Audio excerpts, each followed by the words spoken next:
matin.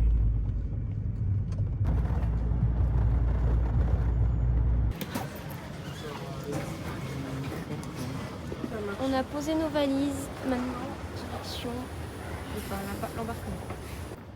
À cette heure-ci, il n'y a personne. Allez.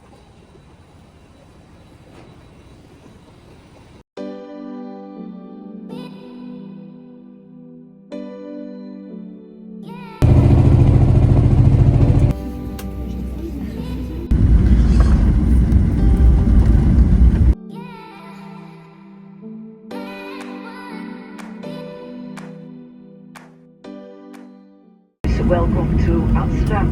Please remain seated. Allez, les petits canards en route. C'est parti. Deuxième et dernier avion.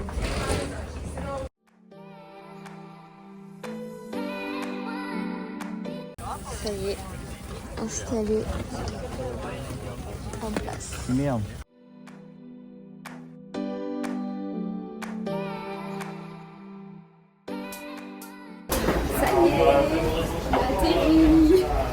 On va récupérer la voiture de location. Il a toujours rêvé d'être devenir une autruche. Et je crois que là, son rêve devient réalité. On a déjà la première péripétie. En fait, notre voiture, elle était censée être sur un emplacement, mais elle n'y était pas. Du coup, on attend d'en avoir une autre, qui va pas du tout être la même, puisqu'il n'y en a plus. Donc, voilà, la vis à éviter du coup. En tout cas, on a fait 2 heures de queue là pour récupérer les clés et c'est toujours pas fini. On a récupéré la voiture du coup. On est en train de faire toutes les photos pour éviter qu'on nous dise qu'on a cassé quelque chose alors que pas du tout. Et voilà. Franchement, moi ça me fait stresser tous ces trucs là. Oh là là. Room tour du premier hôtel. Yes. C'est bon, on a atterri. À ce qui paraît, il y a une piscine, donc on va peut-être aller voir. Et puis, j'ai pas encore vu la salle de bain. Ça va être... ça, pas du tout, c'est un placard. Ok. Ah oui, ça c'est la salle de... Oh, c'est original. Oh, oh, il y a une baignoire. Il y a une baignoire. Il y a une baignoire. Oui, on fait notre premier McDo aux États-Unis. On est dans l'originalité. McDo encore rouge et jaune, ma passion. Ça fait peur un peu de traverser tout là.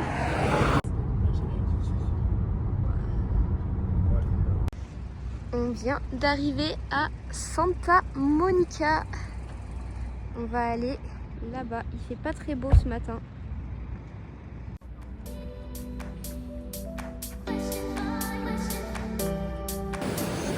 La plage.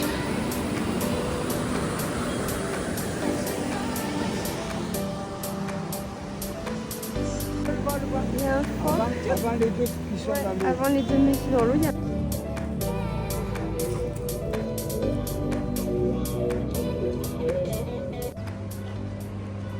Il y a des petits jeux. Seb, il va aller faire de la balançoire. Sans les mains. Il y a des montées de cordes. Ça va me hanter jusqu'ici en fait. Bon, et waouh! Pas mal, pas mal. Il y a des petites trucs pour faire la muscu partout. Tu pourras en prendre en vidéo normale. Allez, un petit peu de culture. Santa Monica, c'est une station balnéaire chic et familiale, connue pour à la fois sa jetée qui est emblématique avec sa grande roue, ses manèges, son aquarium, ses stands, ses snacks. Plage de sable fin, parfaite pour se détendre, se baigner, faire du volley ou ce que vous voulez. Elle est aussi connue avec sa grande piste cyclable et sa rue où on peut se promener avec des boutiques et plein d'artistes et plein de restos. Venice Beach, quant à elle, est un peu plus excentrique et artistique avec justement sa fameuse plage Muscle Beach, là où on peut faire du sport en plein air. Et elle est aussi composée des canaux de Venise.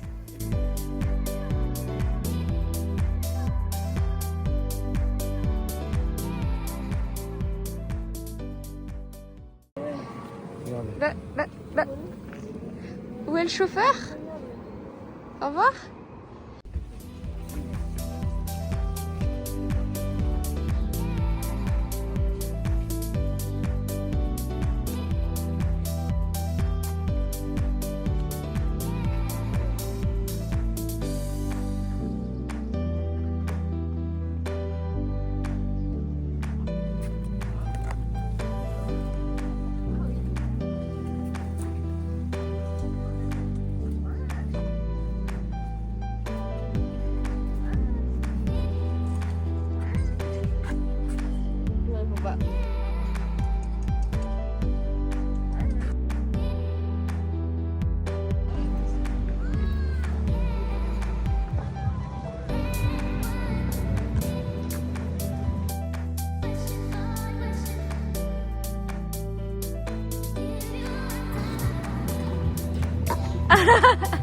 Ma patoche.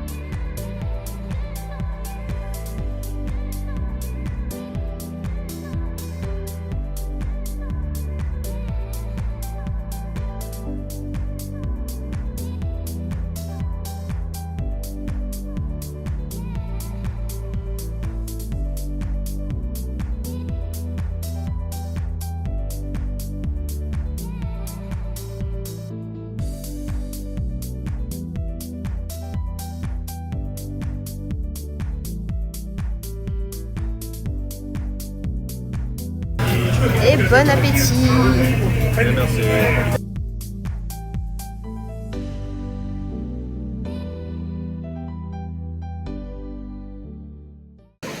On est sur la plage. Ouais, c'est ça. Sur la plage.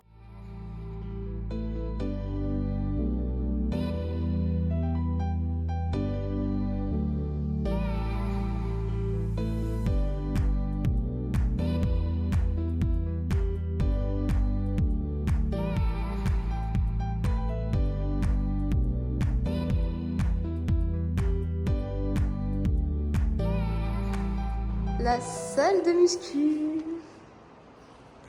L'homme de muscu.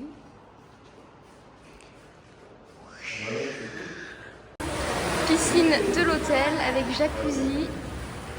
Et on a eu chaud. Allez, on mange tacos ce soir, enfin burrito. On fait pas les malins en traversant la rue là.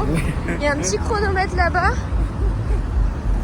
On y va vite, hein. Ouais, les avenues sont énormes. Troisième jour et visite du Hollywood Boulevard, qui est le cœur symbolique de l'industrie du cinéma américain, avec le célèbre Walk of Fame, où il y a plus de 2700 étoiles incrustées dans les trottoirs, qui rendent hommage aux stars du cinéma, de la musique, de la télé et d'autres aussi d'ailleurs. Sur place, il y a beaucoup d'animations, des artistes déguisés en super-héros, des boutiques de souvenirs, des musées assez insolites. C'est un peu bling bling, parfois kitsch, mais ça fait partie du charme d'Hollywood. Mais nous, on est arrivés très tôt, donc il y avait très peu de personnes.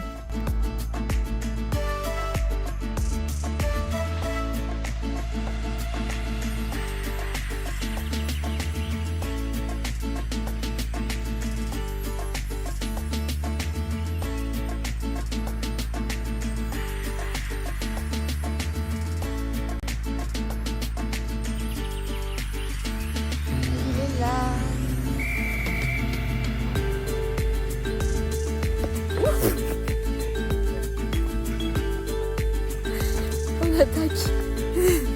Direction le Hollywood Sign, et c'est les 9 lettres blanches géantes symboliques perchées sur les collines de Hollywood, visibles depuis toute la ville, même depuis le Hollywood Boulevard où on était.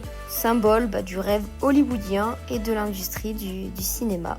Un peu d'histoire, il a été construit en 1923 et à l'origine il indiquait Hollywoodland pour promouvoir de base un projet immobilier, mais au final le mot land il a été retiré dans les années 40. Il mesure 14 mètres de haut et 110 mètres de long. Et pour y aller, il faut beaucoup randonner.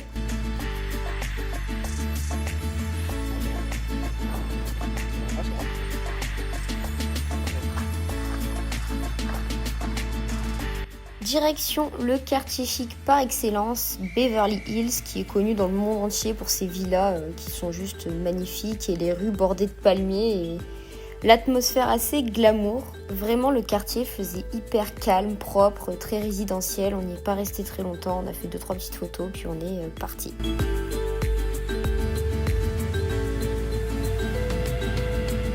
De retour sur le Hollywood Boulevard, et cette fois-ci c'est l'occasion de faire un petit peu des musées qu'on n'avait pas fait, des boutiques, enfin vraiment profiter de la vraie atmosphère du boulevard avec cette fois-ci du monde et une grande animation sur place.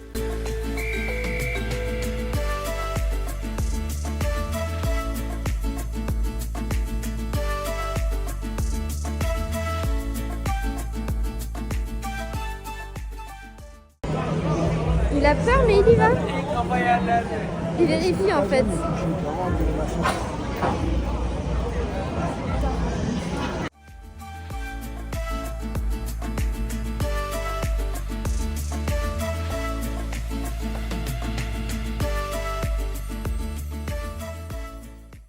On devait aller à l'observatoire, mais malheureusement on n'a pas trouvé de place. Et puis on s'est dit, bon, de toute façon c'était pour le coucher du soleil, mais le soleil n'était pas prêt de se coucher, donc on est reparti.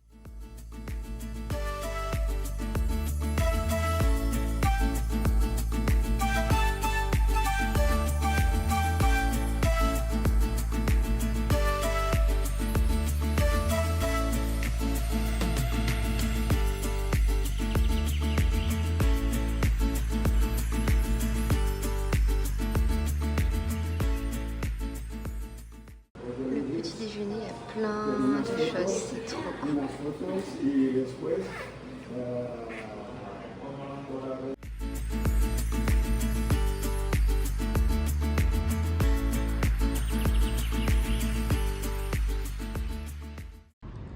Ils sont une bonne taille. Ils sont bleus.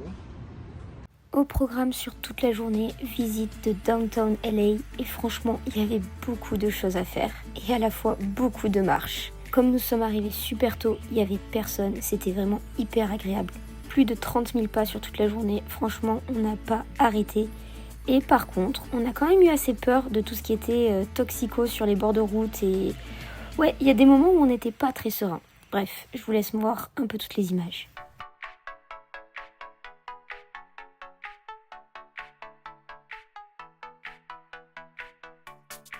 Oh mon dieu, c'est magnifique là.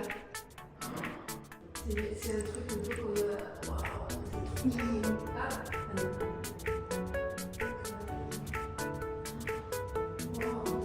Ici, nous sommes à The Broad Museum, qui est un musée d'art contemporain gratuit en plein cœur de Downtown LA et juste à côté du Walt Disney Concert Hall. Il y a plein de collections permanentes d'œuvres et de choses qui sont plus ou moins jolies. Voilà, c'est de l'art, c'est... comment dire, à l'appréciation de chacun. Mais moi, il y a plein de choses que j'ai bien appréciées quand même. J'ai trouvé ça très cool. La visite était plutôt rapide, mais à la fois agréable.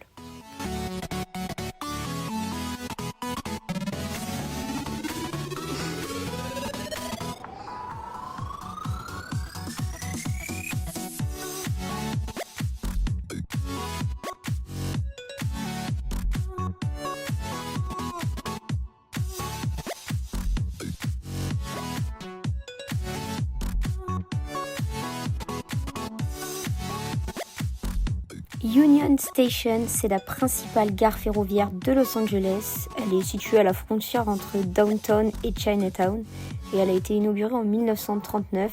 Et comme anecdote, elle a servi de décor à de nombreux films. Little Tokyo, qui est un quartier japonais historique de Los Angeles, c'est l'un des 3 seuls quartiers officiels encore existants aux États-Unis, avec celui de San Francisco et San José. Il est classé site historique national depuis 1995. Ça m'a clairement rappelé notre voyage au Japon, mais en plus petit.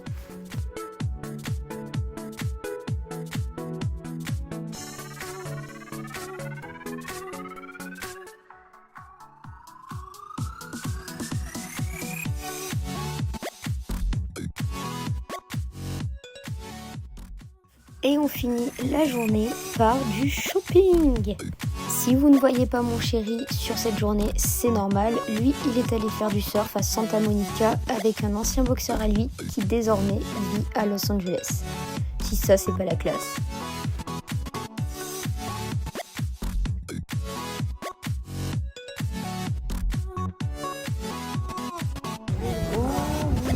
Je peux en prendre 2.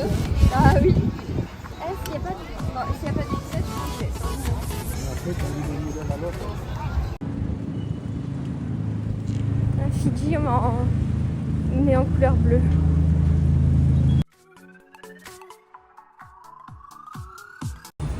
Premier plan. Demain, le départ, direction la route 66. Jour 5 et direction la route 66. Mais qu'est-ce que cette route ?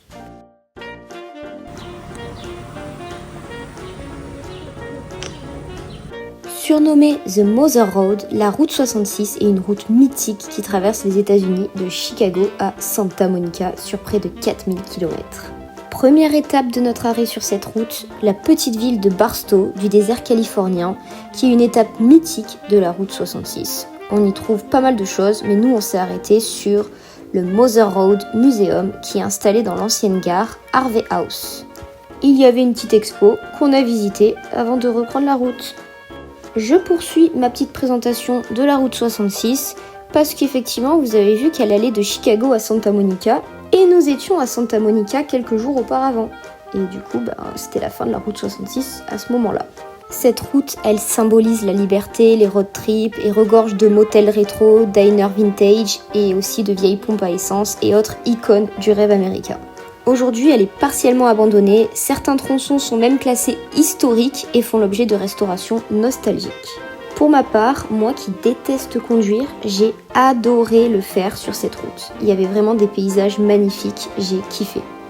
Petite pause fast-food avant de reprendre la route à nouveau et encore avec des nouveaux paysages à couper le souffle.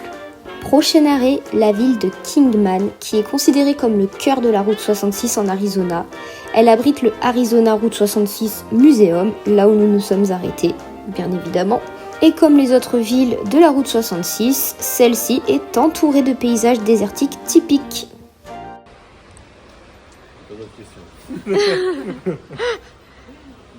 What's your name? My name is Angel Valadez Delgadillo.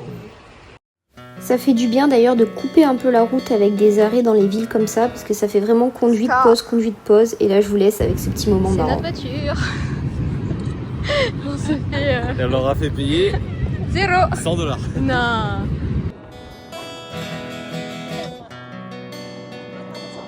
Comme vous avez pu le voir, on s'est fait attaquer par un quart de touristes thaïlandais qui voulaient à tout prix prendre des photos avec notre voiture. Ça, c'est une petite tornade que l'on a croisée sur la route et j'avoue que j'étais grave surprise et étonnée. Genre, c'était un truc de fou, alors que je pense que eux, ils ont clairement l'habitude d'en voir tout le temps. Direction notre dernière étape avec la ville de Seligman. On peut dire que c'est un petit village emblématique de la route 66 qui est souvent décrit comme le berceau du renouveau de la Mother Road. C'est ici que les habitants ont lancé le mouvement pour préserver l'héritage de la route 66. Et les boutiques, elles sont carrément délirantes, les façades, elles sont colorées. Et il y a vachement de trucs qui nous rappellent le film Cars. Je sais pas si vous connaissez, mais en tout cas, moi, c'est un peu comme ça que je l'ai perçu dans ce petit village. On dit aussi qu'il est très instagrammable. Et enfin, dernière étape, nous arrivons à Williams. Les hommes à la pompe. C'est frais, hein? Et voilà, notre hôtel à Williams. Je dis qu'il est allumé, je sais pas. Des toilettes, youpi. Mais c'est pas une baignoire. C'est pas grave. C'est très grave. Non. C'est très grave. Ça, c'est le jacuzzi de l'hôtel. Alors, je sais pas si c'est le jacuzzi ou si c'est la piscine. Allez, on va déjeuner. Aujourd'hui, c'est le jour en hélicoptère.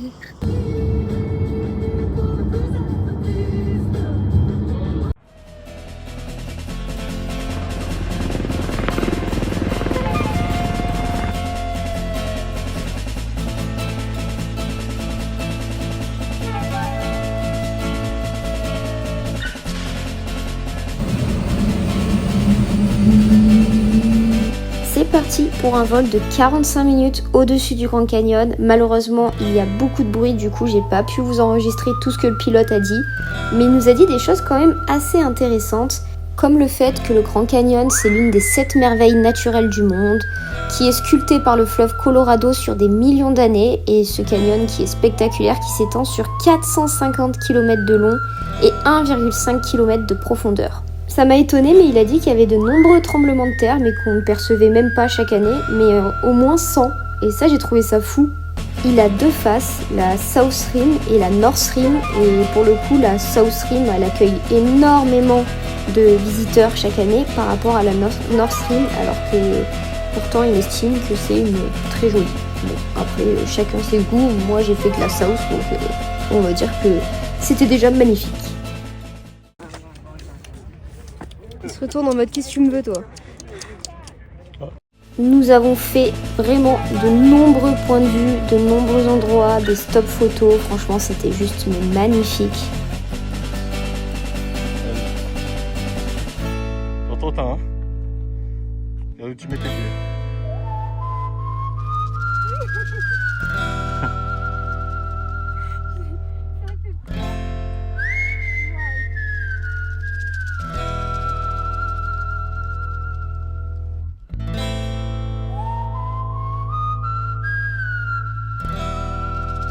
Il y a des moments où on a pris des photos, j'avoue que j'avais un petit peu beaucoup le vertige et j'ai pas fait la maline.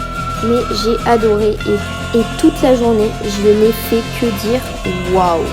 À chaque fois qu'on trouvait un endroit, je faisais waouh.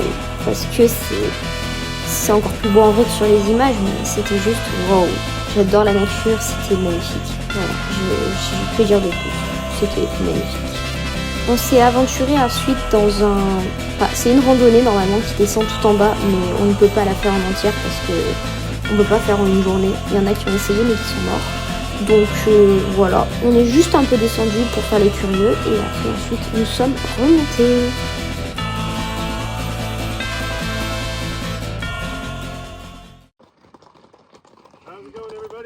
Hello. La fameuse randonnée que nous n'avons pas faite en entière, voilà. Et ensuite, on a fait plein de petits points de vue pour prendre plein de photos, plein de vidéos. Et ensuite, on est allé à un dernier point de vue pour voir le coucher de soleil avant de rentrer à notre hôtel à Williams. Je vous laisse avec toutes les images.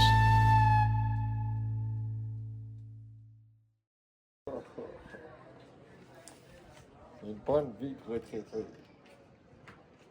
Bonne journée pour un retraité.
Williams est une petite ville typique de la route 66, chaleureuse, pleine de charme, entre l'histoire de l'Ouest et porte d'entrée vers l'un des plus beaux sites naturels des États-Unis, à savoir le Grand Canyon. De base, nous devions faire le Grand Canyon en 2 jours, mais comme on l'a fini en un seul jour, on s'est dit pourquoi pas visiter la ville de Williams.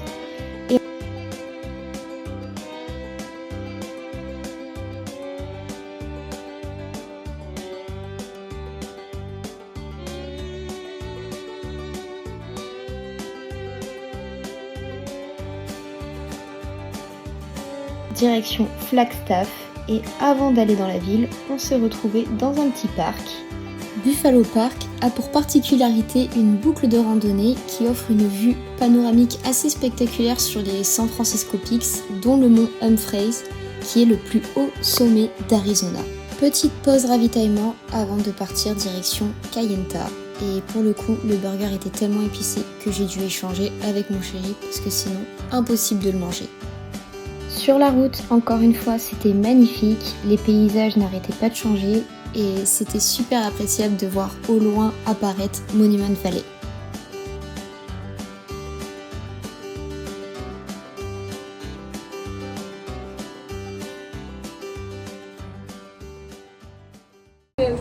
Waouh! On a de l'espace! Coucou! C'est quoi? C'est une baignoire? Mais oui, c'est une baignoire. C'est une baignoire. On aime ça.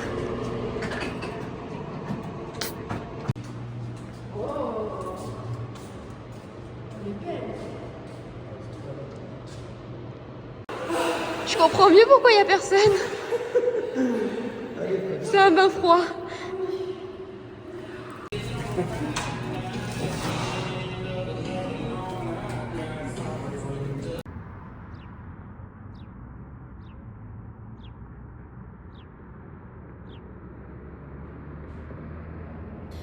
Aujourd'hui, direction Monument Valley, à la frontière entre l'Utah et l'Arizona, qui est l'un des paysages les plus emblématiques de l'Ouest américain, avec ses immenses buttes rouges et messas, sculptés par l'érosion qui se dressent au milieu d'un désert aride et qui offre des panoramas spectaculaires. C'est un lieu sacré pour les Navarros, il est souvent utilisé comme décor de films et publicités, ce qui en fait une véritable icône du Far West. On peut le découvrir en voiture via la Scenic Drive ou avec un guide Navarro pour accéder à des zones plus préservées. Chose que nous avons décidé de faire parce que avec la voiture, autant vous dire qu'elles sont sorties orange. Oui, parce que là, on ne parle pas de route goudronnée. Et heureusement que notre petite voiture de location n'est pas venue sur cette route, parce que vraiment, flemme de la laver. Le tour était génial, je vais vous laisser le découvrir à travers les images. Notre guide l'était encore plus, vraiment il a rendu l'aventure extraordinaire. C'était vraiment une belle découverte et pour ma part c'est l'un de mes moments préférés de notre trip.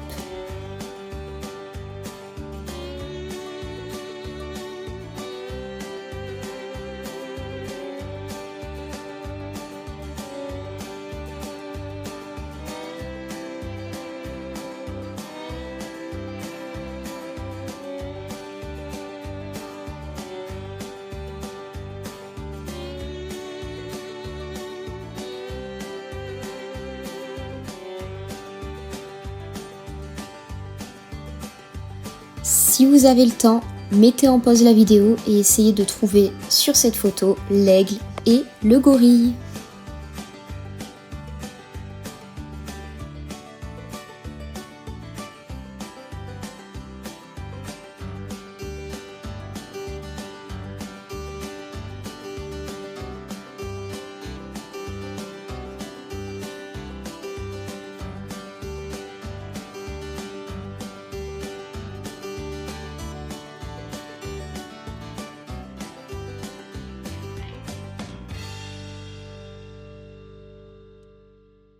Flower.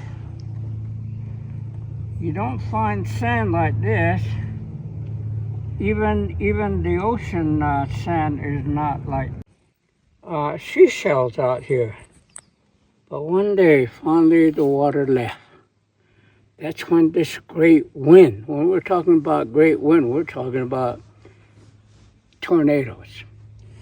Well, the wind took all that away. You see? The water first, now the wind. It actually formed you a monument of today. You see? Then snow, wind, weathering, heaven knows what took place through the years began to shape, to form, to carve. If we can do this right, maybe we can do a mitten. Whoop, there goes an earthquake here. There were earthquakes as well. If you observe some of these monuments, you'll see that they, in some places, the lines are not going straight, which are formed by water. But you'll notice they're going up. That means there was earthquakes here as well. Well, eventually what will happen is the wind will lead that away, and that's how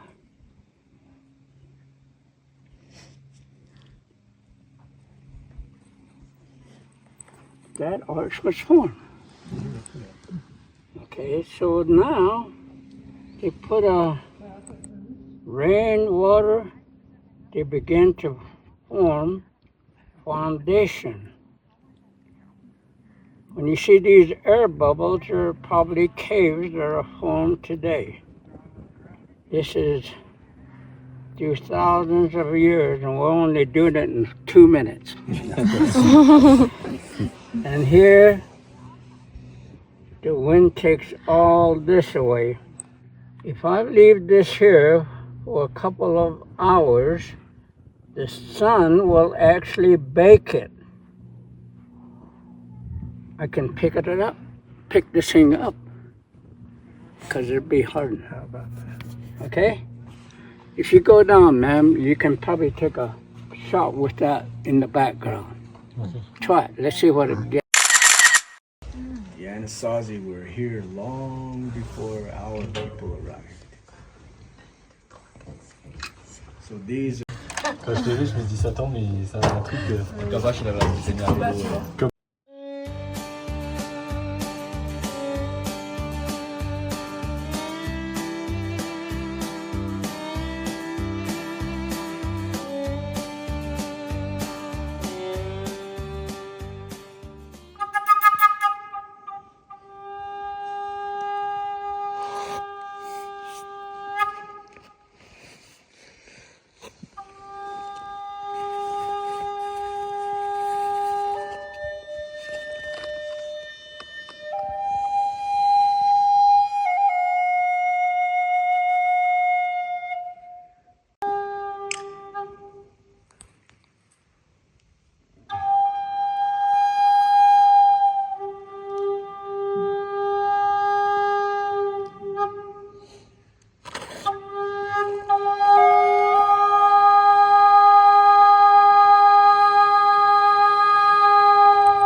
regarde.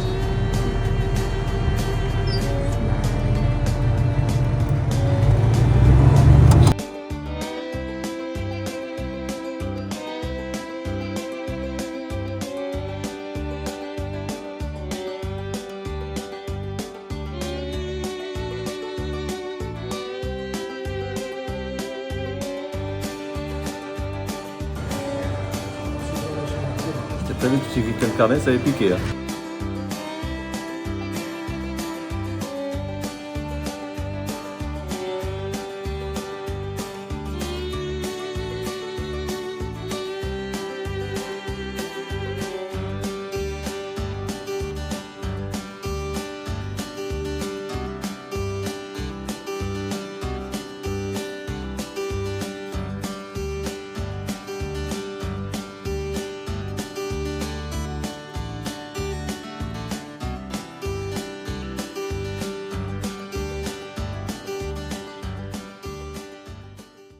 Dernier petit déjeuner à Kayenta, puis direction Antelope Canyon. Mais qu'est-ce que c'est? Antelope Canyon, c'est un canyon de grès rouge situé à Page, en Arizona, au cœur du territoire Navajo. Il est célèbre dans le monde entier pour ses parois sculptées par les crues et le vent, formant des vagues de roches aux couleurs flamboyantes. Du rouge profond à l'orange doré selon la lumière du soleil. D'ailleurs, il y a une heure spécifique pour y aller, mais nous, on y était un peu plus tôt que prévu. Mais c'est pas grave.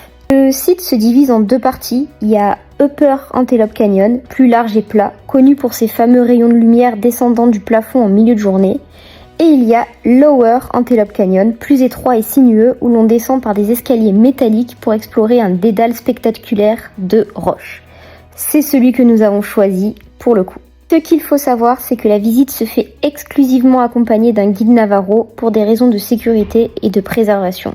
Donc sans réservation, pas de visite possible. Petit fun fact, ils nous ont dit de ne pas toucher les murs et de faire attention là où on mettait les mains et les pieds parce qu'il pouvait y avoir à la fois des araignées et des serpents qui étaient cachés. À la suite de ça, direction le Glen Canyon Dam, qui est un impressionnant barrage en béton situé près de Page en Arizona sur le fleuve Colorado. Construit dans les années 1960, il mesure 220 mètres de haut et retient le lac Powell, l'un des plus grands réservoirs artificiels des États-Unis. Ce barrage sert à produire de l'électricité, réguler le débit du fleuve et approvisionner en eau plusieurs États du sud-ouest américain. Et on enchaîne avec une courte randonnée, toujours située près de Page en Arizona, qui est un sentier d'environ 1,5 km aller-retour qui mène à une oasis cachée, un mur de roche abritant une végétation luxuriante qui pousse grâce à une source naturelle suintant de la falaise. Oui, il te regarde.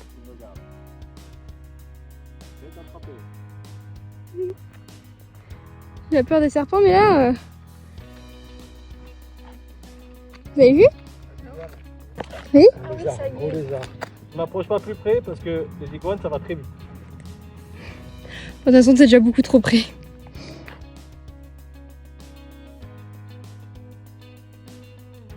Ce contraste entre la verdure et le désert rouge environnant rend l'endroit vraiment unique. Et c'est vrai que nous, pour le coup, on était seuls à le faire et c'était vraiment super sympa. Et j'ajouterais à ça que la balade, elle était quand même super simple, facile, paisible et à la fois surprenante. C'était génial. C'était aussi sympa de croiser un petit peu des animaux qu'on n'a jamais eu l'habitude de voir jusqu'à maintenant. C'était une nouveauté. Direction le Lake Powell, qui est un immense lac artificiel situé à la frontière entre l'Arizona et l'Utah, formé par le barrage de Glen Canyon, dont on a parlé et qu'on est allé voir juste avant. Avec ses falaises rouges, ses criques isolées et ses eaux turquoises, c'est l'un des paysages les plus spectaculaires de l'Ouest américain. Le lac s'étend sur plus de 300 km et compte environ 3000 km de rivage. Parfait pour la baignade, le kayak, le bateau ou les croisières vers des sites emblématiques comme le Rainbow Bridge. Bon, on l'a pas fait. Nous, on a préféré aller faire une pause repas et ensuite une pause baignade avant de reprendre la route.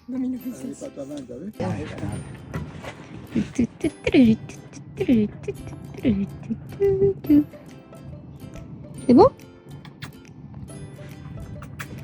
Tu veux ta nourriture? Oh là là! Toi, tu sais où aller pour manger, hein? C'est parti. Je l'ai pris en photo. Alors, si on- À côté de sa maison.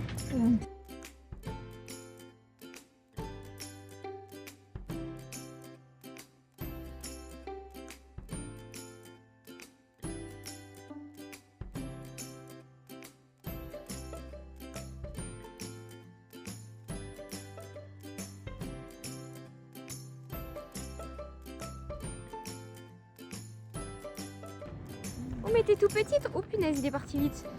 Et pour finir la journée, direction Horseshoe Bend, qui est l'un des panoramas les plus célèbres de l'Ouest américain, toujours situé à Page en Arizona. C'est un site naturel qui offre une vue spectaculaire sur une boucle en fer à cheval, creusée par le fleuve Colorado en fond d'un canyon vertigineux. Pour le coup, c'est le cas de le dire, j'avais le vertige rien qu'à être au bord du canyon. Pour y aller, c'est très simple, il y a une courte marche d'environ 1,2 km aller, donc il y a le retour à faire. Et ensuite, on accède à un belvédère à couper le souffle, perché à plus de 300 mètres au-dessus du fleuve. Le contraste entre les falaises rouges et l'eau turquoise du Colorado crée un décor absolument photogénique. Et par contre, petit truc qui m'a fait un petit peu peur, en fait, il y a des endroits où il n'y a pas de barrière. Donc clairement, c'est assez flippant de voir des gens se rapprocher autant du bord. Je me suis même demandé s'il y avait eu des personnes qui étaient décédées à faire trop les vaillants au bord de la falaise. Et il n'y en a pas eu tant que ça. Maintenant, c'est l'heure de rouler un peu. Direction Panguitch.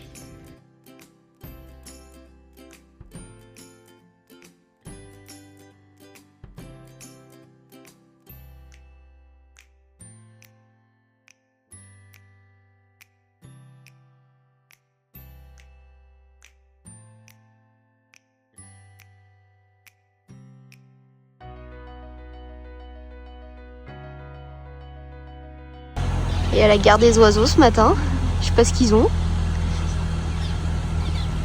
Aujourd'hui, c'est l'heure de visiter Bryce Canyon National Park, situé dans le sud de l'Utah. Bryce Canyon est célèbre pour ses formations rocheuses spectaculaires appelées houdous. Des colonnes de pierre sculptées par l'érosion aux teintes rouges, oranges et rosées. Le parc se visite facilement depuis plusieurs points de vue panoramiques et ses sentiers de randonnée plongent au cœur de ces paysages féeriques. En résumé, c'est un amphithéâtre naturel unique entre canyons, arches et aiguilles de pierre offrant des vues à couper le souffle. Et on attaque par la Navarro Loop Trail, qui est la randonnée la plus emblématique de Bryce Canyon. Ce sentier en boucle, environ 2 km, descend depuis Sunset Point dans le cœur du canyon, en passant par des lieux mythiques comme Wall Street, qui est un couloir étroit entre deux parois vertigineuses, et les Thor's Hammers. En vrai, on a commencé par ça, puis en fait on s'est dit, on va pas finir tout de suite cette randonnée-là, on va enchaîner avec une deuxième. J'ai oublié de préciser qu'il y avait beaucoup de feux dans les environs à la période où nous on y était, et c'est vrai que l'air ambiant était quand même assez compliqué et difficile à respirer, donc parfois on mettait quand même quelque chose autour de notre bouche pour mieux respirer, mais une fois qu'on était en bas des randonnées, c'était quand même un petit peu mieux. Mais j'avoue que quand on voyait au loin les feux, ça faisait quand même assez peur et on se disait mais j'espère que ça va pas venir sur nous quoi.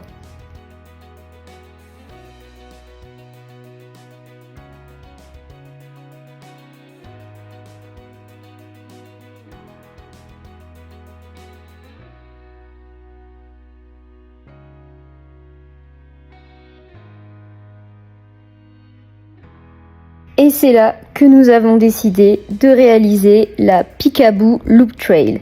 Plus long et plus sportif, c'est le cas de le dire, parce que c'est environ 8,8 km. Du coup, ce sentier, il part souvent de Bryce Point, mais nous, on est parti de Sunset Point, et il offre des vues spectaculaires sur l'amphithéâtre. Il serpente les eaux douces, arches et crêtes, révélant des perspectives incroyables sur les formations rocheuses. En vrai, c'était vraiment très intense, il faisait super chaud, mais c'était vraiment magnifique à voir. On était content de l'avoir fait, mais on était aussi content de l'avoir fini.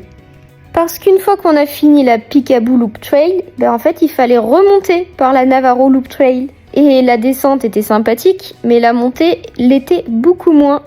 Mais c'était vraiment très fun et très sport. On a adoré.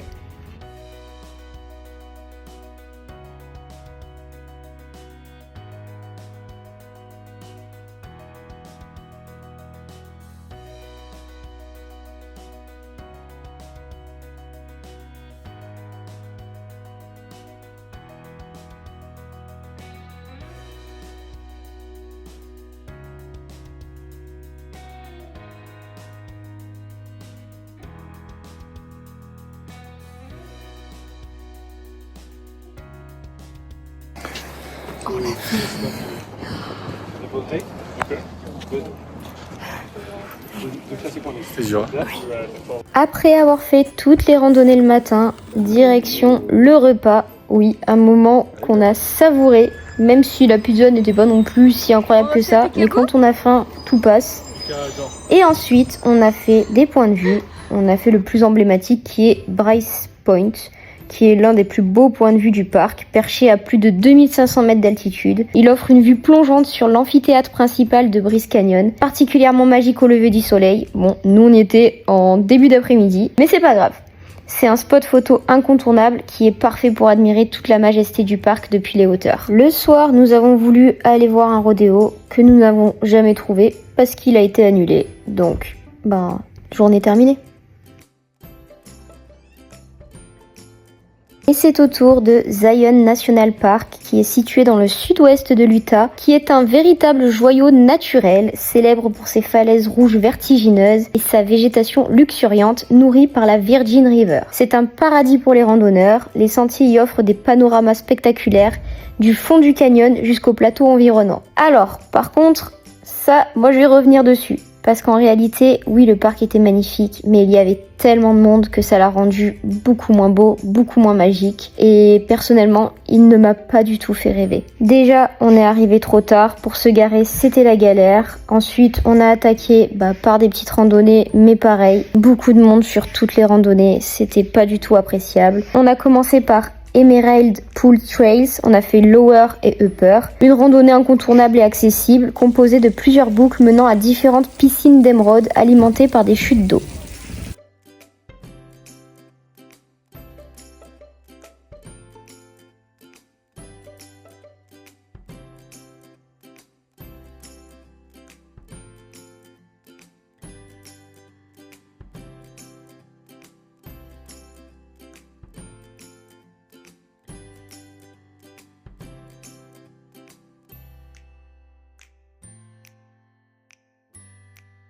À la suite de ça, nous avons mangé pour ensuite rejoindre la Riverside Walk, qui est un sentier facile et plat qui longe la Virgin River jusqu'à l'entrée du célèbre The Narrows, la fameuse randonnée aquatique dans le lit de la rivière, que nous n'avons pas faite parce que nous n'avions pas les chaussures pour, ni le temps pour. Mais pour aller jusque-là, la marche se faisait dans un décor assez majestueux, mais encore avec beaucoup trop de monde autour, donc on s'est arrêté pour s'y baigner et juste se rafraîchir.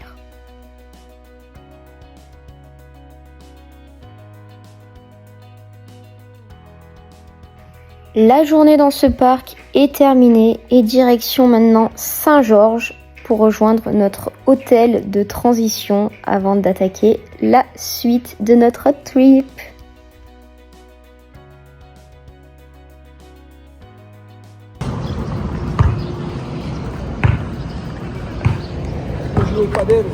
On va jouer au mini-golf.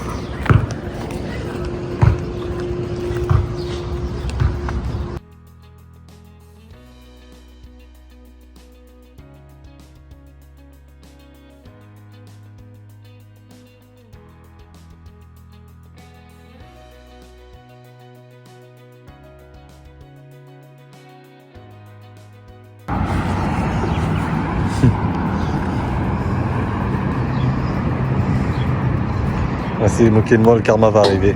Voilà, ça s'appelle le karma. Je sais comment là? Là, tu devras recommencer à zéro.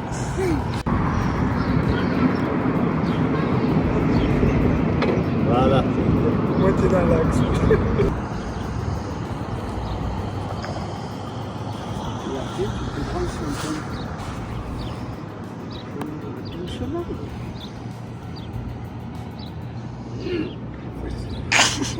Peut-être 180 points d'écart.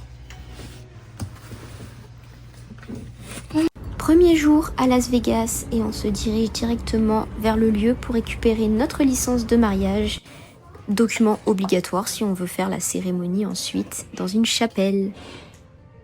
Information This information on this document on document document is correct. is correct.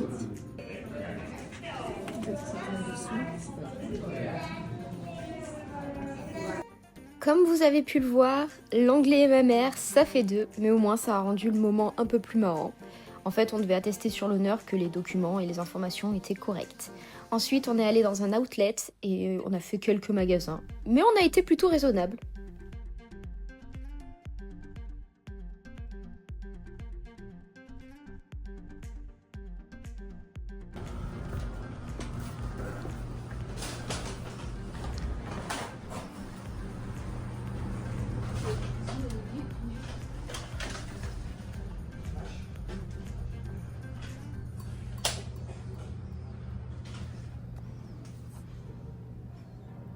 Une fois installé, direction le strip de Las Vegas, qui est l'avenue mythique de Las Vegas où tout brille jour et nuit.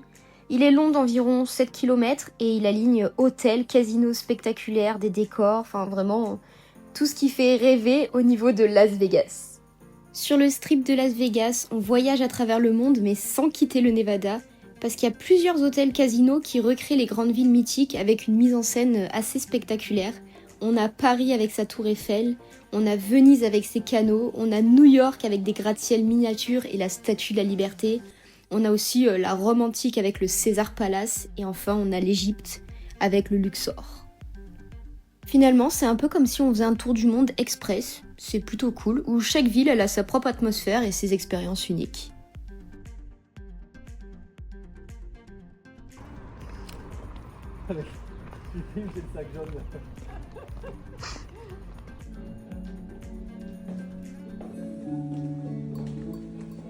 Right there's perfect. And you two may face each other, hold both each other's hands. There we go. And you guys are not waiting for any photographers, right? Okay, perfect. And welcome to the next chapter of your love story. Now, before we turn this page, let's go to the very beginning. You're going to be able to say, hello, this is Sebastian, my husband. Excellent.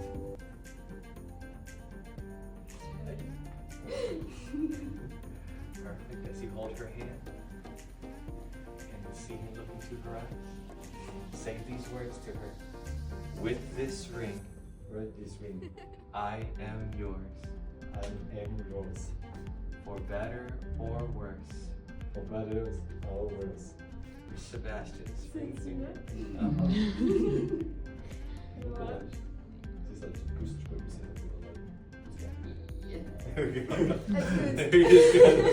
And you hold his hand and see the future in his eyes. Say these words to him. With this ring, I am yours. For better or worse. For richer or poorer. Only by the power vested in me by the great state of Nevada, I now pronounce you husband and wife. Seal it with a kiss.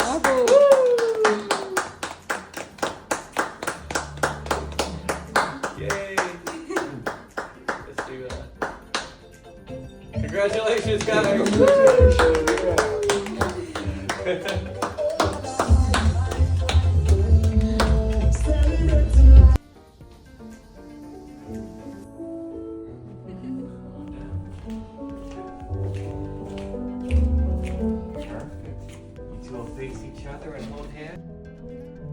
To that moment in time when each of you started saying that you love each other.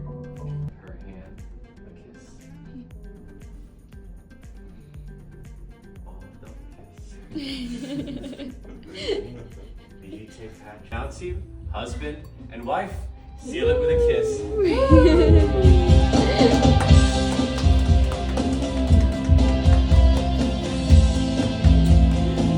There you go, guys.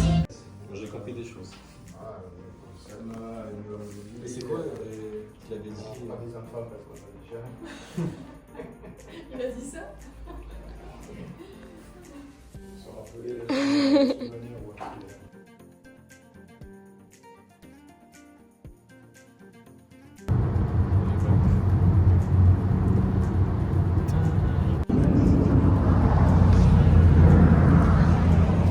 Une fois le mariage terminé, on a été faire les vrais touristes en prenant notre petite photo souvenir sous le panneau Welcome to Fabulous Las Vegas.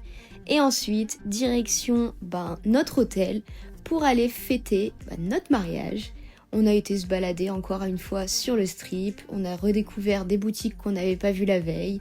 Enfin, on s'est fait plaisir, histoire de décompresser après ce petit stress de mariage où nous nous sommes dit oui en anglais. Même moi qui sais pas très mon mot, comme je disais, j'ai envie d'en manger. Ah ouais.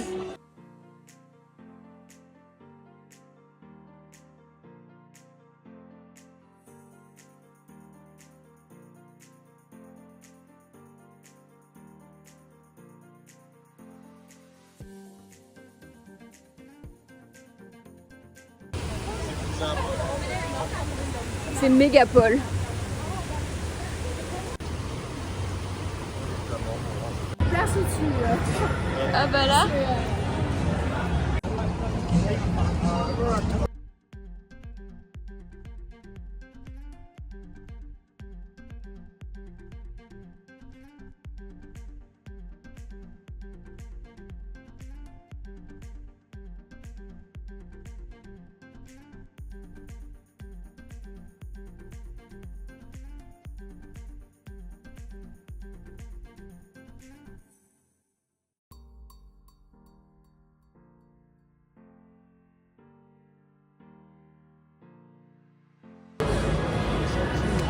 Allez, je mets un centime. Hop.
Donc, je supporte pas. Et je suis allée là, il y a une bonne... L'entraîneur qui m'a entraînée de mes 3 ans à mes 18 ans est sur Las Vegas. Donc on a été la voir, on a passé un agréable moment ensemble avant de retourner visiter les derniers recoins que nous n'avons pas fait de Las Vegas.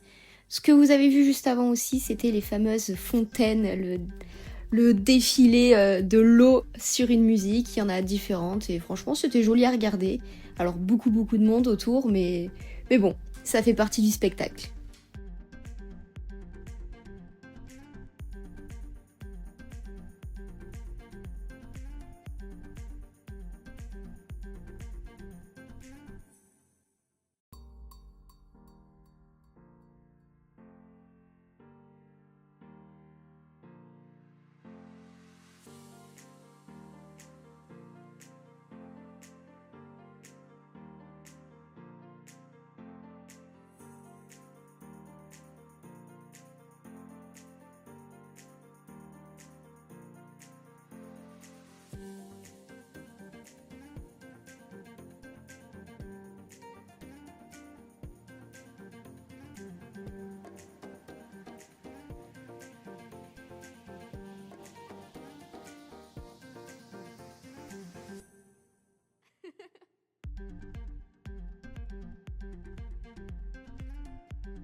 Direction la Death Valley où l'on va traverser des paysages extrêmes. On va commencer par le Zabriskie Point qui est un panorama iconique aux formations dorées et ondulées, particulièrement magique au lever ou au coucher du soleil. Bon, nous on était arrivés un tout petit peu après le lever du soleil, genre bien après même. Ensuite on a été au Badwater Basin qui est le point le plus bas d'Amérique du Nord, avec ses immenses étendues de sel blanc à perte de vue, où on est à moins 86 mètres sous le niveau de la mer. C'est impressionnant.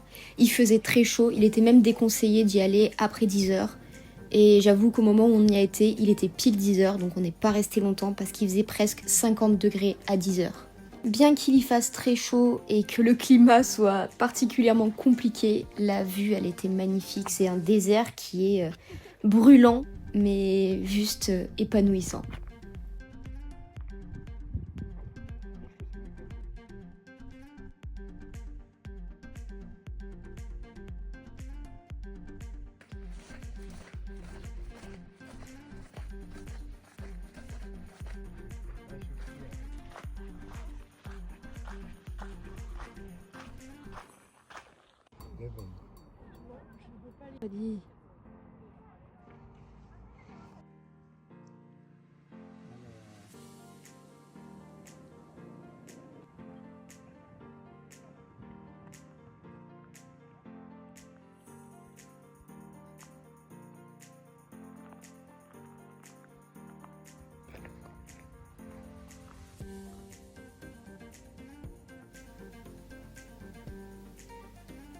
Après avoir visité tous ces beaux paysages, on s'est dit et si on allait faire le début de la randonnée d'un canyon dans la Death Valley.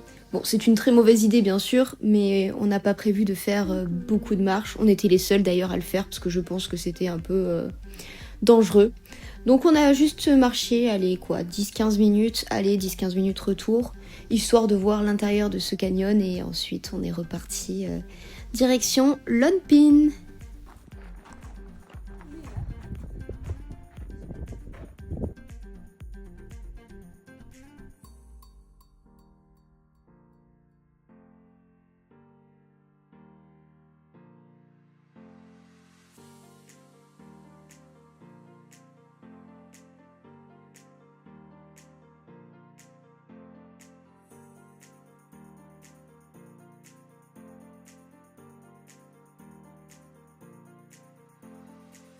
Ah c'est bon.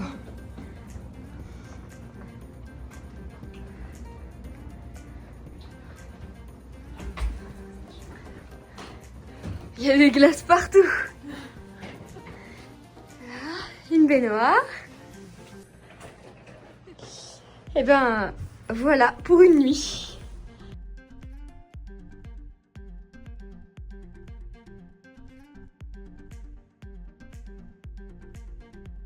Jour de notre voyage aux USA et direction la ville fantôme. Mais avant, petit arrêt dans ce lac qui est un petit bijou caché de la Sierra Nevada et connu pour ses eaux turquoises ultra claires et ses reflets parfaits des montagnes autour. Bon, là il y avait du vent donc il n'y avait pas forcément des reflets, mais peu importe. Nous voilà en route à nouveau vers la ville fantôme. On a vraiment pas mal roulé et c'est assez perdu dans une pseudo-montagne, c'est original comme endroit. Donc on va un peu parler de cette ville. Donc Body Ghost Town, c'est une véritable ville fantôme qui est figée dans le temps. C'est une ancienne ville minière de la ruée vers l'or, aujourd'hui abandonnée mais incroyablement bien conservée. Bon après abandonnée, on était quand même de nombreux visiteurs et l'entrée était payante. Mais c'est cool à visiter parce qu'en fait il y a plein de bâtiments qui sont encore debout, donc maisons, saloons, écoles. Il y a aussi les intérieurs qui sont visibles à travers les fenêtres, donc avec des objets d'époque qui sont laissés. Il y a une ambiance un peu western, Far West, ultra réaliste et on a l'impression que le temps il s'est arrêté en 1880 dans cette ville. On dit que sur place il y a un silence qui est très total et presque dérangeant. Bon en vrai ça dépend des endroits parce que du coup comme on était de nombreux visiteurs, il y a des endroits où c'est vrai que c'était très très silencieux et particulièrement étrange. Et des endroits où en fait on se disait on est juste dans un endroit touristique. Si vous voulez savoir une petite anecdote connue sur cette ville, c'est qu'on dit que prendre un objet de body porte malheur. Et donc il y a beaucoup de gens qui renvoient des objets qu'ils ont volés par la poste avec des lettres d'excuses pour dire désolé je veux plus être sous malédiction. Donc je trouve ça très marrant. Donc voilà, vous pouvez voir qu'il y a des bâtiments un peu de chaque thème. Il y a des endroits où on peut rentrer dans le bâtiment pour visiter et d'autres où on ne peut pas. Ça dépend vraiment des lieux et il y a des maisons où il y avait vraiment rien à voir. Franchement, voilà, on regarde par la fenêtre mais c'est quasiment tout pareil. Et il y a certaines maisons où par contre on peut rentrer et franchement il y a pas mal de choses à observer. Bon, on voit que c'est quand même très ancien et que ça a été abandonné quoi. On reprend la route cette fois-ci direction Mono Lake, qui est clairement un des paysages les plus étranges et fascinants que l'on a vu pendant le road trip. C'est un lac qui est très ancien, qui a plus de 700 000 ans, avec une ambiance presque extraterrestre. Les pierres que l'on voit là dépasser, ils appellent ça des tufas. Alors je sais pas comment ça se dit en anglais, mais voilà. C'est des formations qui sont calcaires, qui sortent de l'eau, et en fait ça donne vraiment un aspect de décor irréel. Et petite particularité, l'eau est très salée, donc il n'y a aucun poisson, mais plein de micro-organismes. Il y a une forte présence d'oiseaux avec un écosystème assez particulier et les couleurs elles sont incroyables en fonction de la lumière. J'ai trempé les pieds et en sortant, regardez le sel qui est resté sur mon corps. J'ai vite rincé à l'eau claire parce que vraiment ça brûlait. On arrive à l'hôtel avant de repartir le lendemain direction Yosemite et je vous laisse découvrir l'hôtel avec nous. Ça donne l'effet qu'elle est immense alors que non, c'est une glace. Comme une baignoire. Enfin voilà, nous sommes arrivés. Eh mon chéri, t'as vu? On se voit à travers le... Jour 16 et direction Yosemite et on prend la route qui est une route assez particulière parce qu'elle traverse Yosemite d'est en ouest. C'est une route en altitude qui peut aller jusqu'à plus de 3000 mètres. La route est souvent fermée une bonne partie de l'année, mais nous, elle était ouverte. Direction le premier stop et c'est une énorme prairie d'altitude au cœur de Yosemite, un endroit qui apaise directement et comme on y était le matin, on a croisé des animaux pour mon plus grand bonheur. C'est une grande vallée ouverte entourée de montagnes qui est traversée par la rivière Tuolumne, désolée je ne sais pas prononcer, avec des fleurs sauvages en été et beaucoup plus calme que la Yosemite Valley. Et ça, on s'en est rendu compte un peu plus tard. Parce qu'effectivement, c'était beaucoup moins touristique, c'était plus authentique et en fait, on s'est vraiment senti dans l'ambiance nature, dans une belle tranquillité au milieu des montagnes, des rivières, enfin un peu de tout. Ensuite, on a aussi croisé une source avec de l'eau pétillante, mais ça, vous allez voir dans les vidéos à venir. Ils nous regardent tous. Coucou!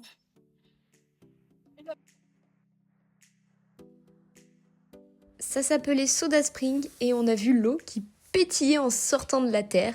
Ma mère a dit c'est pas salé, donc je sais pas comment elle l'a su, mais autant vous dire que elle a goûté.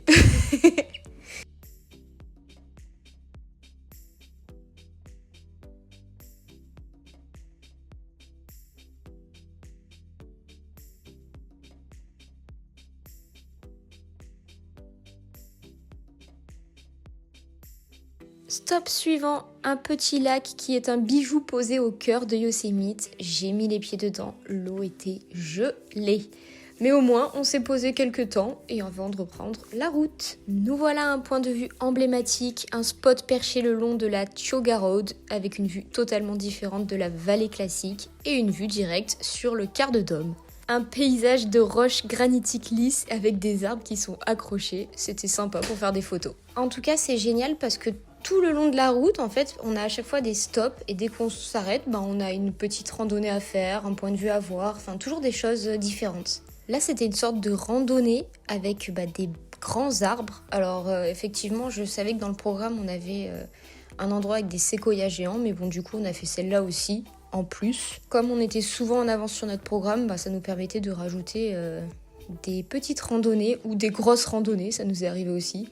C'était pas mal, après c'est des arbres, faut aimer et être passionné par les grands arbres. Et une fois terminé, on a repris la route, direction la vallée de Yosemite avec les endroits un peu plus touristiques, mais avant, halte pour manger. Nous voilà maintenant à la vue iconique de Yosemite, le point de vue qu'on a vu partout en fond d'écran de Mac, enfin bref, le tunnel view, un point de vue avec la vue directe sur toute la vallée. D'ailleurs, on a vu sur la droite une cascade et du coup qu'est-ce qu'on a fait? On est allé faire la petite randonnée pour aller au pied de la cascade. C'est ça qui est marrant, c'est que à un point de vue on voit quelque chose et avec un petit peu de route on finit par aller carrément faire la randonnée pour voir ce qu'on avait vu de loin. Et parfois on commençait par la randonnée et puis on finissait par dire ah ça on l'a vu ce matin. On a continué la route avec cette fois-ci une nouvelle halte. Bon, il y avait un petit peu plus de monde l'après-midi que le matin, mais ça nous a pas empêché d'en prendre encore une fois plein la vue et nous régaler pour cette fin de journée. En rentrant direction notre hôtel qui était un petit peu plus loin que la Yosemite Valley, on a vu qu'il y avait un endroit où il y avait eu des incendies. C'était assez impressionnant et ça fait quand même peur parce qu'on se dit avec un incendie là-bas, ça peut faire des dégâts mais immenses. On a découvert notre logement et cette fois-ci c'était un peu comme un Airbnb mais version booking quand même. Et là, on avait des chambres séparées, pour une fois. La maison, elle était vraiment dans un quartier tranquille, vraiment bien adaptée, équipée. Enfin, on a adoré, ça change des chambres d'hôtel. Même si on était très contents de nos chambres d'hôtel, ben, on était aussi très contents d'avoir une petite maison pour reposer pendant toute cette période où on sera dans la vallée de Yosemite. On a fait le choix de faire la route matin et soir pour rentrer, mais je pense que ce choix, c'était une très très très bonne idée. Et on attaque le jour suivant par les cascades de la Yosemite Valley. On a commencé par la cascade du Bas, qui serait apparemment l'une des plus grandes cascades d'Amérique du Nord. Et en fait, du coup, comme elle est très mythique, le sentier il est ultra facile et la vue elle est très proche de la cascade. Donc on avait vraiment beaucoup de monde. Plutôt que de rester sur notre faim, on a décidé de continuer sur la route. On a suivi des panneaux. Et en fait, on s'est retrouvé au deuxième endroit où on devait aller de base avec les navettes. Ben non, on y allait en marchant. On était déterminés. Oui, c'est bien à Mirror Lake que l'on va. Effectivement, 2,4. On parle pas de kilomètres, mais de miles. Mais c'est pas grave. On est fait comme des sportifs. On est là pour marcher. On a croisé plein d'écureuils. Moi, j'adore franchement les animaux, mais ma passion. On a vu plein de petites cascades aussi. On a continué le chemin encore et encore pour arriver à ce petit endroit, ce petit coin de paradis. C'était vraiment magnifique. C'est un endroit assez connu parce qu'il fait effet miroir avec le reflet du quart de dôme du coup sur l'eau, avec une ambiance hyper calme, loin de la foule, les balades faciles et agréables. Par contre, les pieds dans l'eau. J'avais mal tellement que l'eau, elle était glacée. Mais ça fait du bien après une balade bien chaude. Mais bon, je suis pas restée bien longtemps, j'ai pas fait la maline les pieds dans l'eau. On est resté un petit moment avant de reprendre la route. Cette fois-ci, on a pris une petite navette pour rentrer et manger. Et ensuite, reprendre notre itinéraire de randonnée prévu pour ce jour. On a fait le choix de faire beaucoup de randonnées, beaucoup de marches, mais c'était vraiment volontaire. On a même rajouté des randos qui n'étaient pas prévus. Mais c'est justement ça le principe d'un road trip, c'est l'imprévu. Et franchement, qu'est-ce que ça fait du bien. Et encore une fois, peu importe où on allait, on avait la vue, soit sur le quart de dôme, soit sur la vallée, sur les cascades. On avait vraiment toujours une vue sur des choses que l'on fait ou que l'on va faire. Et je me répète sur ça, mais j'adore. C'est hyper satisfaisant de voir un endroit, d'aller à cet endroit, puis de voir un autre endroit. Enfin voilà, c'était génial. Et encore plus de pouvoir dire « Ah, ça, je l'ai fait. Ah, ça, j'y étais. » Là, on s'est arrêté pour regarder un peu ce qu'il était dit sur les panneaux. Et d'ailleurs, avec la petite échelle sur le côté, ils expliquaient jusqu'où le niveau de la rivière était monté en quelle année. Donc ma mère nous montre en 1997, le niveau était à cet endroit-là où elle était. Donc il nous dépassait quasiment. Ouais. Et ben il y a une sacrée sécheresse qui est passée par là. Mais bon, c'est pas grave. C'est quand même magnifique. Et vous pouvez le voir, on avait un temps parfait pour visiter. Direction une nouvelle randonnée, on prenait un bus pour se déplacer. Et là, cette fois-ci, on n'a pas fait entièrement parce qu'elle était très très longue et surtout épuisante. On dirait pas, mais on était hyper KO et il faisait très très chaud pour monter là-haut. Le décor était magnifique et c'est vrai qu'en vidéo, on n'arrive pas à faire ressentir et ressortir autant que ça l'a été pour nos yeux. Mais bon, on vous partage quand même. Ensuite, on s'est reposé, on a mis les pieds dans l'eau parce qu'on avait tellement chaud, tellement mal aux jambes parce que ça montait. Et nous voilà vers le dernier spot de la journée, le point de vue ultime de Yosemite. On a fait de la route pour y aller, mais peu importe, c'est celui qui met une vraie claque visuelle. On a la vue plongeante sur toute la vallée, on voit le quart de dôme juste en face, on voit toutes les cascades qu'on a fait, la randonnée des cascades qu'on a fait aussi, un panorama à 180 degrés absolument fou, c'était magnifique. Il est conseillé d'y aller en fin de journée, c'est vrai qu'on a fait un petit peu de route pour y aller d'ailleurs, on a fait un détour. Mais peu importe, nous c'était milieu, fin de journée, ça n'enlevait en rien une vue magnifique. Avec du coup le détail de chaque chose que l'on voit dans ce panorama, c'était incroyable. Jour 18 et c'est le jour des arbres géants, ma passion, ou pas. Mais c'est quand même à faire parce que en vrai, c'est tellement grandiose. On voit des choses qu'on n'a pas l'habitude de voir. Et puis au matin, l'avantage, on a pris le premier bus. Donc on a pu voir des petits animaux. Et ça, c'est ma passion. Même si les écureuils, on a pris l'habitude de les voir. Mais les biches, un petit peu moins. Et c'est vraiment très satisfaisant quand on arrive à en croiser. Donc cette forêt, c'est des arbres gigantesques. Il y en a certains qui font jusqu'à 80 mètres de haut et certains, ils ont plus de 2000 ans. Ouais, c'est vraiment des ancêtres. C'est une forêt dense et majestueuse avec une sensation pour nous, d'être totalement minuscule. Il y a des incontournables, donc le Grizzly Giant. On a aussi le California Tunnel Tree et enfin celui-ci, mais je laisse la parole à Seb. En fait, ils sont liés à la base et ensuite on voit que c'est 2 arbres différents. C'est une belle symbolique. Voilà pour cette forêt, un silence total, une odeur de forêt, une lumière filtrée entre les arbres. Et maintenant, direction une nouvelle randonnée qui n'était pas prévue, mais un spot incroyable pour s'arrêter pour manger. On a découvert ce petit pont et franchement, mais c'était magnifique. On s'est dit, ok, cet après-midi, on se pose là et on va se baigner ici. Comme on avait déjà fini le programme de la journée, ça nous a permis de faire des randonnées supplémentaires et de prévoir une après-midi repos dans l'eau. On a découvert cette petite cascade et en prime, il y avait un petit panneau qui nous disait « Attention, présence de lion des montagnes », le fameux puma. Mais bon, je pense que c'est une présence très très rare, mais on n'en a pas croisé. On a surtout fait Tarzan et Jane sur les photos, ma mère et Patoche pareil. Et enfin, direction le moment calme, le moment détente, le moment fraîcheur où on va se baigner dans cette magnifique eau turquoise. Mais pas forcément très chaude, peu importe, il fallait se rafraîchir, ça nous a fait beaucoup de bien.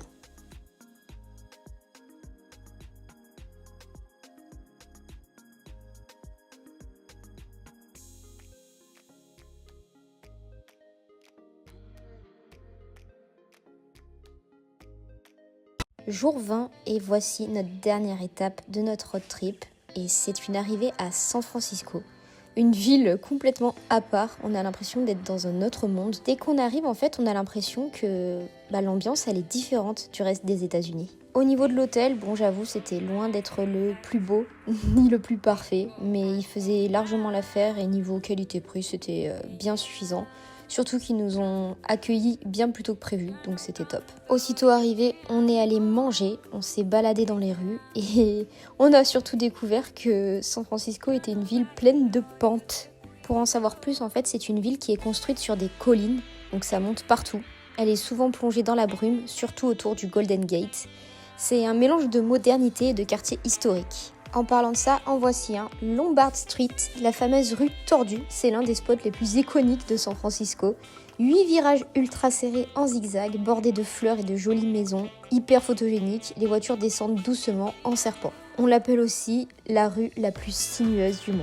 De tout en haut, la vue elle est très jolie, mais par contre il y a vraiment beaucoup de touristes et pour ma part, j'aimerais vraiment pas habiter ici parce que toujours voir du monde dans son quartier, c'est pas le plus agréable. On a aussi découvert que un peu partout où on allait, on voyait quand même le pont et ça, on a adoré.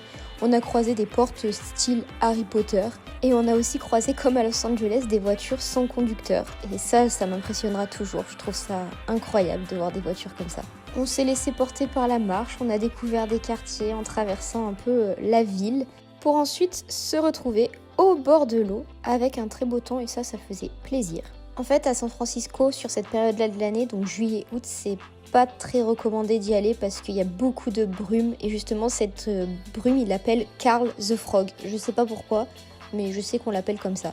Donc c'est très rare à cette période-là de l'année de voir le pont hyper dégagé parce qu'il y a toujours du brouillard. On a été dans cet endroit aussi incontournable avec le chocolat. Et enfin, on a vu des otaries ou des phoques, je sais pas si c'est l'un ou l'autre, mais dans la mer. Et ça, j'ai adoré parce que je m'attendais vraiment pas à voir ça en plein milieu de l'eau. Surtout qu'il y avait des personnes qui se baignaient et il y avait des phoques pas très loin. C'est fou. En continuant de se balader, on a aussi vu au loin Alcatraz. Et là, on s'est dit, mais waouh, on y est. C'est toujours dans ces moments-là qu'on réalise à quel point c'est fou. Et comme vous pouvez le voir au vu des vidéos, il y a vraiment un aspect à droite, il fait super beau et à gauche, il fait gris, mais vraiment gris. Et on tourne juste la caméra et tout change en 2 secondes, c'est incroyable. On fait quasiment tout à pied parce que déjà ça nous dégourdit les jambes après la route pour être venu jusqu'ici et surtout c'est agréable et on a l'impression de ne rien louper du tout. Plus on marchait vers le spot, plus on se rapprochait du Golden Gate Bridge et là c'était fou. Quelques infos sur ce pont, il est long de 2,7 km et la couleur internationale orange unique, souvent entouré de brouillard, donc ambiance magique. Et c'est l'un des monuments les plus photographiés au monde. Et au vu de ma pellicule, je le confirme. On s'en est rapproché en passant par la plage pour marcher un peu dans le sable.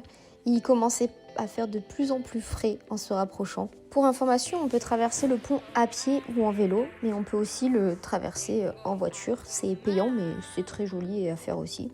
Mais nous, on s'est arrêté à une jetée pour regarder le pont de cette jetée et avant de rentrer et retourner sur notre itinéraire prévu pour ce jour parce que le pont n'était pas prévu de base. Nous voilà maintenant au pont des Beaux-Arts. Oui, je le dis en français parce qu'en anglais, vous allez vous moquer de moi. C'est un endroit totalement inattendu à San Francisco. On dirait un peu un monument européen posé au milieu de la Californie et c'est un peu le ressenti que j'ai eu sur place. L'architecture, elle est inspirée de la Rome antique avec des grands bassins avec des reflets autour.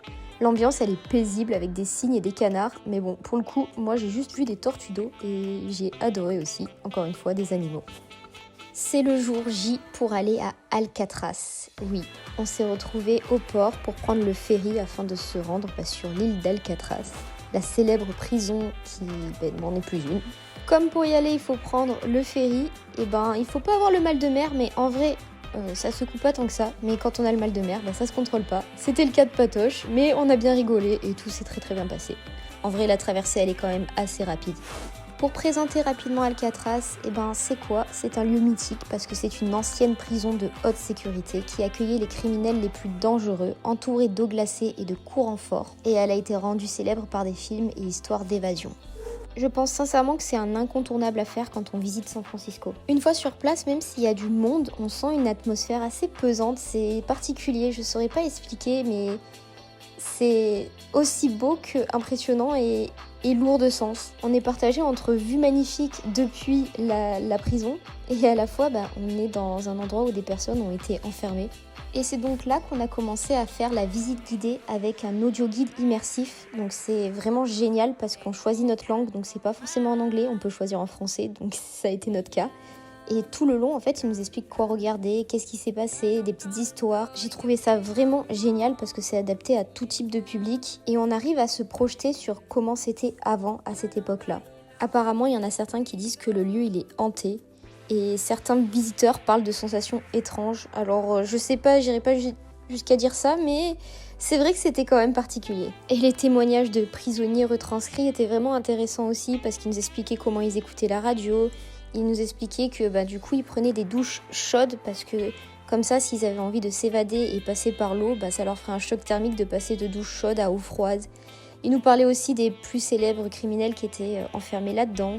Ils nous ont aussi expliqué l'évasion, comment ils ont mis les choses en place pour justement pouvoir s'évader. C'était hyper captivant et impressionnant de se plonger dans cet univers et cette histoire passée. Et comme on avait tous le casque audio, en fait, si tu le retires pendant la visite, tu te rends compte que c'est calme. On est hyper nombreux, mais c'est super calme pendant la visite. Ça donne un petit côté mystérieux dans ce lieu. Et tellement que ça nous a plongé dans cette histoire que j'ai cherché du coup sur internet des petites anecdotes sur ce qui s'est passé et j'étais vraiment passionnée du truc. On était plongés dans cette atmosphère-là. Et du coup, la prison Alcatraz, elle a fermé le 21 mars 1963. Pourquoi ? Parce qu'elle était trop chère à faire fonctionner, jusqu'à 3 fois plus chère que les autres prisons, parce que tout devait arriver par bateau, nourriture, matériel, même l'eau potable. Et donc les coûts étaient énormes et impossibles à maintenir. Le bâtiment était en mauvais état parce que l'eau salée plus le vent, ça l'abîmait. Et la structure, elle s'effritait, il y avait des travaux estimés à plusieurs millions, plus l'évasion et la sécurité qui ont été du coup remises en question. Et donc Alcatraz, elle s'est retrouvée dépassée parce que trop petite, pas adaptée aux prisons modernes et le gouvernement il a préféré construire une prison plus récente. De retour sur le bateau, on a croisé au loin une baleine. J'étais choquée. Genre vraiment, j'étais comme une enfant devant ce petit spectacle que la baleine nous a proposé. Ça faisait pas partie de la visite normalement, donc ça rendait encore plus incroyable ce moment. Au loin, on aperçoit le fameux pont, et d'ailleurs qui n'était pas tant plongé sous la brume que ça. Fin de la visite et nous voilà à Pier 39. C'est l'un des endroits les plus vivants et touristiques de San Francisco, un mélange de shopping, street food et surtout de lions de mer. Alors normalement, il y a une colonie de lions de mer installée sur le ponton, mais vous allez voir que c'était pas notre cas. Je pense qu'il y en avait 2-3 qui se battaient en duel. Et aux alentours, il y a plein de restos, de snacks qui sont typiquement américains et avec une vue sur la baie et parfois sur le Golden Gate.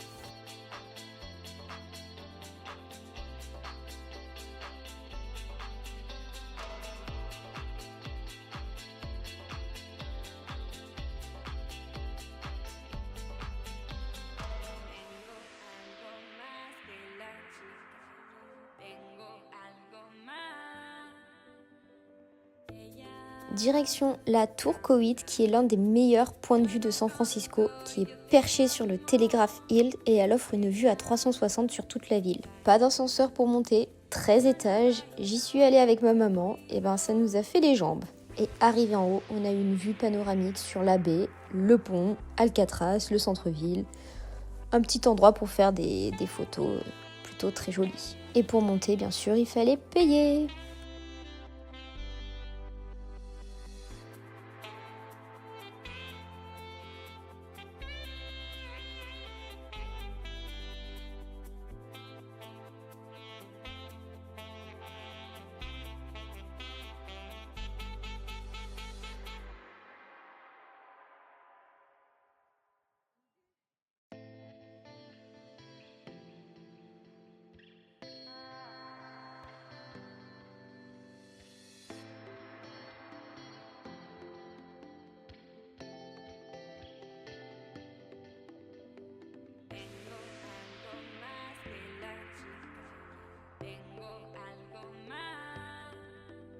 Les fameuses maisons colorées, qui est l'image de carte postale de San Francisco. Alors en vrai, sur les photos, elles paraissent bien plus colorées qu'en vrai, mais c'était à voir, donc on l'a fait. Puis nous sommes retournés à Chinatown pour faire une fameuse photo iconique sur ce point de vue sur le Golden Gate Bridge, avant de reprendre notre chemin, de nous arrêter dans quelques boutiques que l'on croisait. C'était ça aussi un peu l'imprévu du voyage.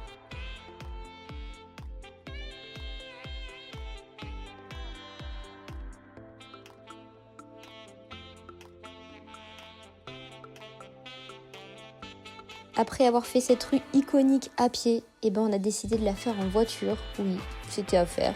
C'était très long, c'était très très long, mais il y avait une très jolie vue et puis c'était marrant de vivre l'expérience une fois. Alors je dirais pas de le faire tous les jours, mais vivre une fois, c'est sympa. Nous voilà maintenant au point de vue panoramique ultime sur San Francisco, deux collines qui dominent toute la ville avec une vue à 360 et bien sûr la brume qui vient et qui part et qui revient. On a aussi croisé un pet sitter en bas, c'était assez drôle parce que ces chiens ils étaient vachement bien éduqués.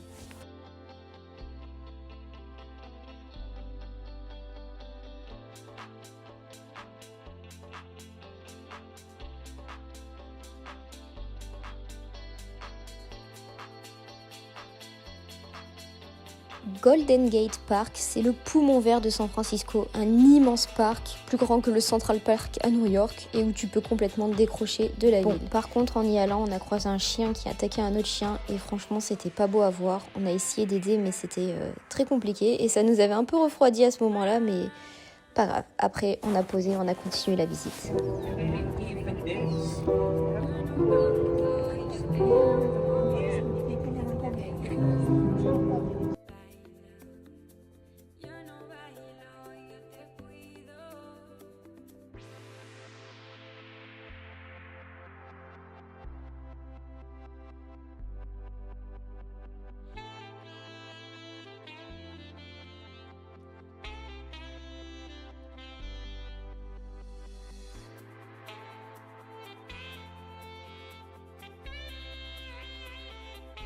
Nous voilà sur le fameux pont.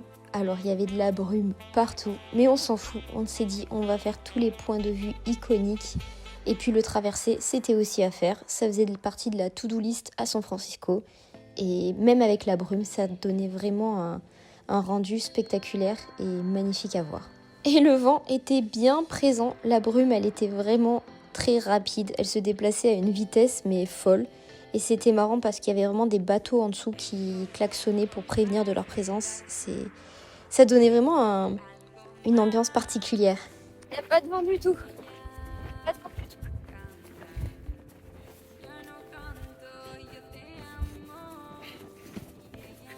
Ça va? J'ai l'impression d'être sous planche à voile.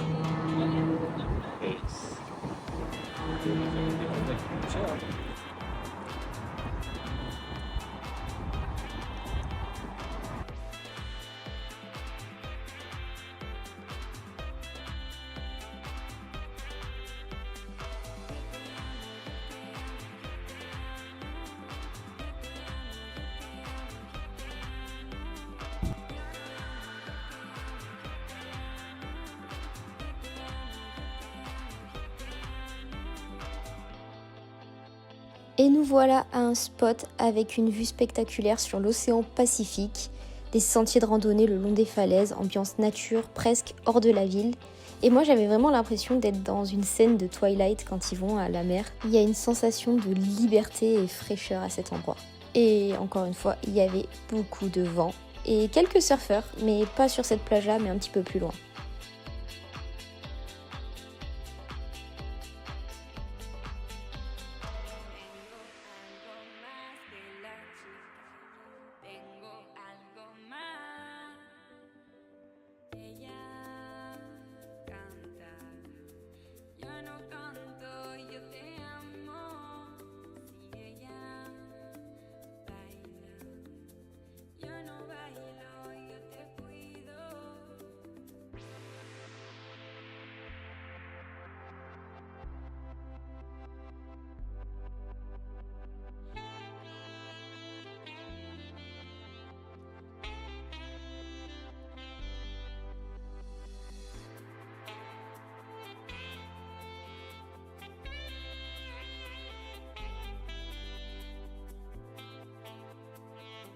Dernier jour et nous voilà à Japantown. Oui, on pouvait pas ne pas visiter avec Sébastien le quartier japonais de San Francisco. Et ensuite nous sommes retournés sur notre jetée préférée afin de faire quelques boutiques et voir quelques spectacles. C'était vraiment reposant pour le dernier jour. Oh my God, he's crazy. Let's go, go get in, go get in, go get in.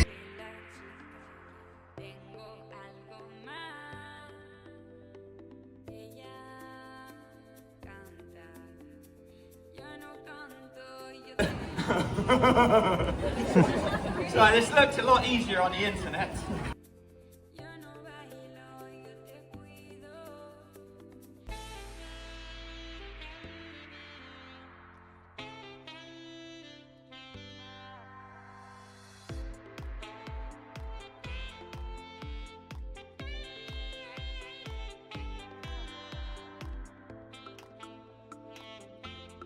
Je ne pouvais pas partir sans dire au revoir à mes petits lions de mer. Et puis, c'était la fin de notre voyage. Il va être l'heure de préparer les valises. Pour aller à La Part-Dieu gare. Ce qu'ils disent dans les trams, clairement.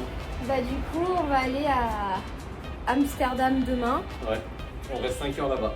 5 heures d'escale et ensuite Marseille, bébé. Comme ça, on va pouvoir aller visiter Amsterdam un peu. Pas du tout. On reste bien dans l'avion. Ah ouais?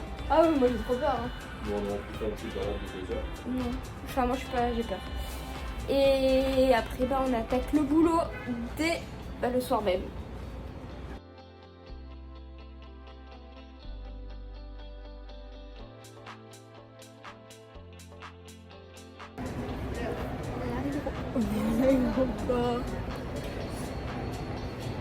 Et y a rien, on est trop en avance, on est trop efficace.